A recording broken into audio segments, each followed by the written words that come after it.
This building with the wooden frames, it's made completely out of the wood, apart from the glass. All the structures are made by wood. Where are you going? Where are you going? Where are we going?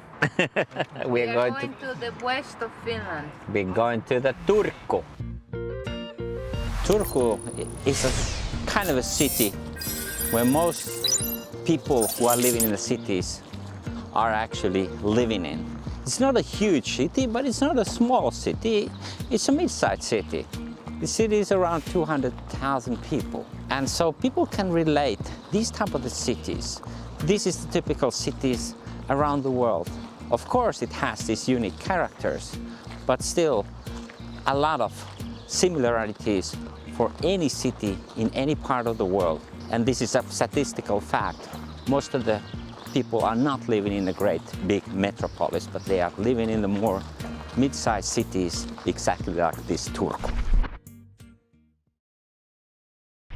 Well, one of my students will have a defense event of her doctoral thesis. Now she's gonna defend it, and I've been her supervisor, and I'm in the event that is taking place tomorrow. I'm gonna be the one that is called Custos. Custos is the one that representing the department in which the doctoral candidate has been doing her postgraduate studies. Since I'm also her supervisor, it's natural that I'm there in the event and acting as a representative of the department. So in the event itself, my challenging work is to open the meeting and close the meeting.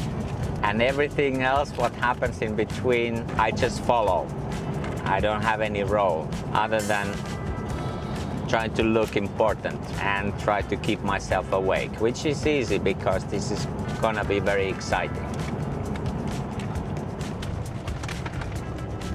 Here on the right hand where it says Microsoft, it used to be, all of this used to be a headquarters of Nokia. So in the glorious days when Nokia was one of the most appreciated brand in the world, that building was the kind of a heart of the Nokia.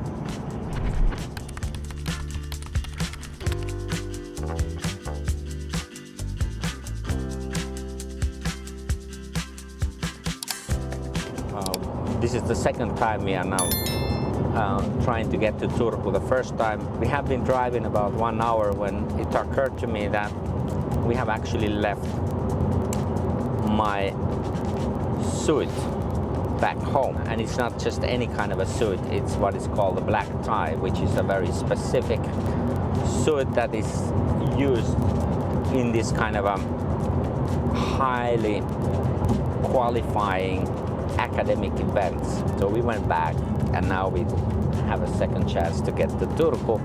I must also say that this point is also very nice to go to Turku, because I have been very seldom now in the recent years due to my commitment in Dubai, and now that we are going there, I feel a bit sort of excited because I have a wrong relationship to the university and to the business school.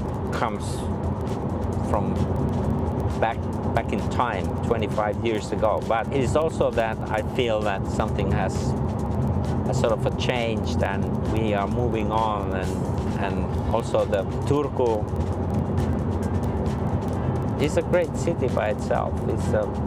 It's a nice university city. It's a beautiful city in the summer, very enjoyable, and I'm so excited to go there and have a bit of an experience with Turku.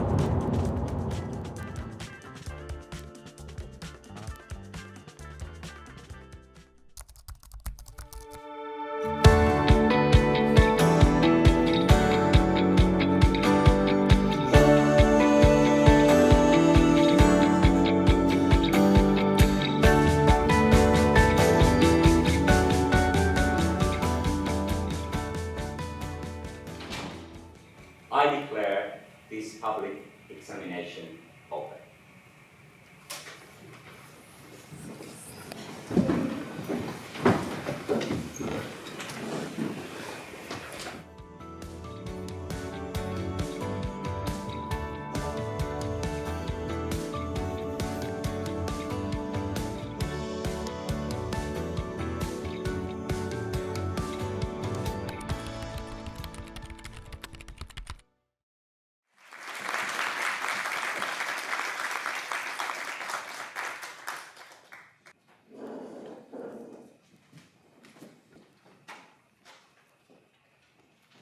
How was the defense?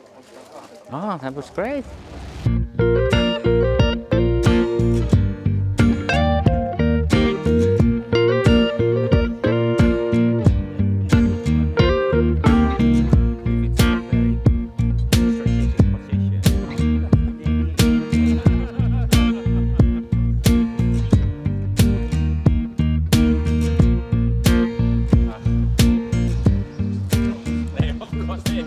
Make that point. Yeah, that was amazing. Yeah.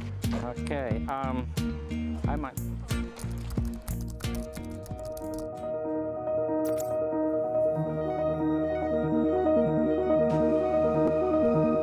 So that was a really interesting dissertation. It was about the foresight and future studies.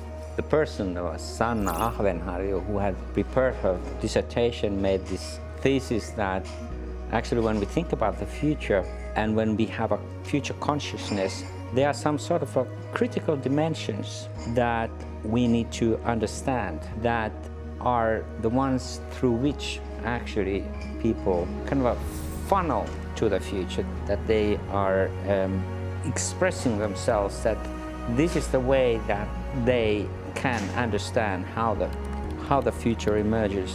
How do we actually understand what type of the thoughts, sort of what they call the elites, sort of the establishment, so the nomenclatura of our society here in Finland, what do they think about the future when it comes to the issues around the sustainability, around where we're gonna go from here. Sanna was actually referring in her thesis that, well, we're not like the machines. We are not just repeating the past. Actually, in most of the cases, the future do define quite a lot of our actions, whether we are conscious about it or not, but it has a remarkable role. So for that very reason, we should take it seriously. What does this future consciousness tell us? What are the signals we are actually receiving from the future? And from that perspective, then we can start to sort of differentiate the different alternatives that we have. It seems like some of the people, it falls sort of naturally that we always need to think about the different alternatives. We are not just, stuck to our past behavior. While for the others, they like more to go like a train or like a tram, that, well, you have those tracks and you're always using those tracks and that's it. It's also the part of the human constitution in a way that we want to find a kind of a comfort in that. We think that the future is going to be quite like today, which makes kind of our world a more stable.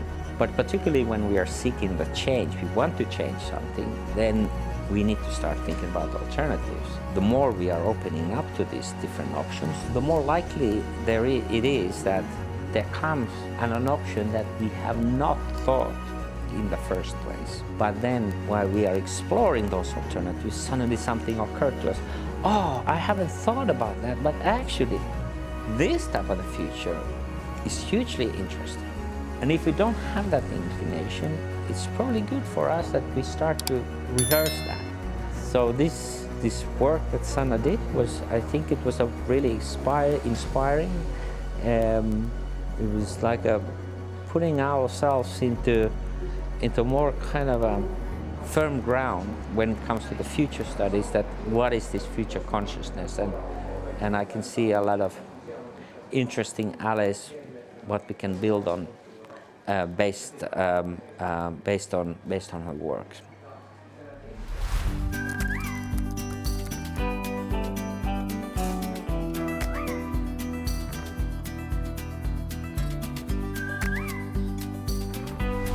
Okay, so this is my last day here in Turku. Yesterday we had a very nice defense of a doctoral thesis of one of my students, and we spent then afterwards time to talk about the thesis, and then we had a nice evening banquet, which is in Finnish called karonka, where we all have our kind of a festive clothes on and have a nice dinner. We give a lot of speeches, and then there is a general sort of chatting around and congratulations for the person that has done his many-year project kind of a completed. Now today we're gonna be soon leaving here from the city, and if you like this type of idea of kind of seeing a little bit my life here as a futurist, going to these my duties, please give your thumb up, and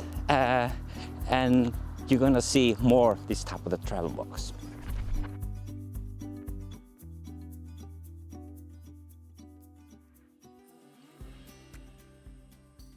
Vapaan kansan lahja vapaalle tieteelle. This university, this new University of Turku, was founded, I think, in 1920, so more than 100 years ago, by the collection of people. People here, just ordinary people, donated the money to have a university here. And this was just right after the Finnish independence. The old University of Turku had been removed to Helsinki earlier by the Russians, who occupied our country from 1809 until 1917. So after that, Turku didn't have actually their own university, but after the independence in 1920, the university was built. Government didn't have the money, so they collected the money from the people, and with that, they established this. You probably didn't know, but there are only very few futures research centers in the world. Here in this university, there is one, and I've been with that for a long, long time. You know, there is only a couple of futures research centers around the world with any kind of academic status. Now here in Turku, Finland, there is one of the real few ones in the whole world, which is called Finland Futures Research Center. Back in 1996, to work with that center, which is part of this university, of which this one is the main building. In those days, it was a very small center for a couple of people, and with an idea which was hugely ambitious, to bring in kind of systematic future studies into the Finland, into the academic world, and create or be an essential part of creating this new discipline. Because honestly speaking, that day, there wasn't much of the discipline of future studies. Now today things are quite different. We do have a discipline, we do have our journals, we have master's program for future studies in our department. We have doctoral studies. Actually yesterday, one of my students was doctorated because it's today possible to have this doctorate in the business school of this university. How did this whole thing sort of come about? I have to tell you something rather interesting. This is the kind of a good example of how we are creating futures, by doing and acting upon our ideas. So there was this one guy who is now unfortunately passed away, but he had already back in the 70s idea of let's explore future in a more systematic way. because he was concerned where the world is heading. He was concerned that a lot of the decision making that was done in those days were narrow, but too narrow, but too short-sighted. And we should have a more longer-term understanding of what are the consequences of our decision. And so he was a professor here in the business school. His name is Pentti Malaska. And he had this idea and the vision that he started to work on in the 1980s that, well, let's build a kind of a unit that addresses these more long-term questions of how societies are changing, what are the types of the forces that are shaping our society from now and in the future, and of course the question, what can we do about it? So it took him a long time to build a kind of a coalition and to make his statement sort of forceful enough so that they ultimately were able to establish this Finland Futurist Research Center back in 1992. And I heard about it. I went to see this founder, and I found this whole thing terribly exciting. And with that, I sort of a couple of years later was able to join the team there and start my work inside this futurist community. We started to work on that. I became a director of the center in 1999, and then we started to expand, get more projects, build different kind of educational program, do more consultancy. The number of the people started to grow. We grew from a handful of people to 50, 60, even more. And with that, there came a whole new kind of academic sort of a platform for making future studies. All of this has been very exciting work, and we were very, very sort of curious folks and had a lot of good spirit to bring in something that was not there. So be kind of a pioneer. And this idea of being a pioneer is kind of a very important for a futurist like me. I want to see myself to be engaged with something that has the value of the novelty and can bring and add and contribute to something that is important for our futures.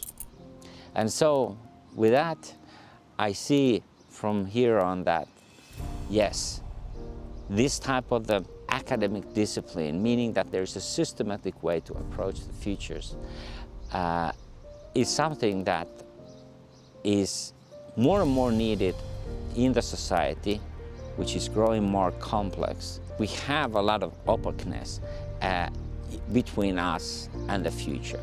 But the most important thing is that when it comes to the future studies, it is something that combines the different sources of knowledge and information and indeed interest.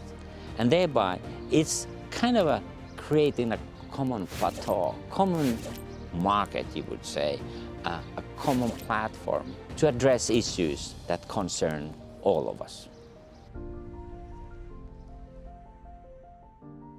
This is a university where I have a lot of memories, and whole this place kind of reflects the spirit of the place that I have been very much tied to for the last 25 years of my life. Now it's time to go back to Helsinki after the couple of days here in the university and this environment that I have a lot of attachment. If you want to see more of these kind of video blogs, write your comments under. Subscribe to my channel, share it with your friends, look for related videos and post your questions. What would you like us futurists to research on? What is your research question? What should we investigate when it comes to the future?